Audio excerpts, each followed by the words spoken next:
এই তেলটা স্টক করে রাখছে, দাবি করে মুসলিম, পাক্কা মুসলিম, বুঝিয়েন আপনি।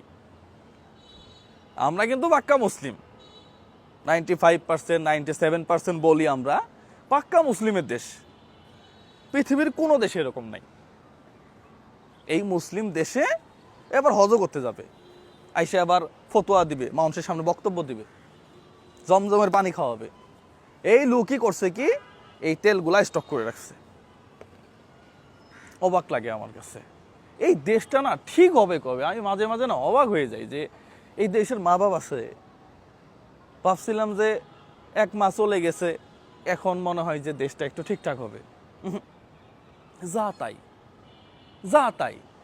আগে যেই নেতা ছবি থাকতো, শুধু ব্যানারটা চেঞ্জ হয়েছে, আরেক নেতা এসে সেম ব্যানার টানাইছে।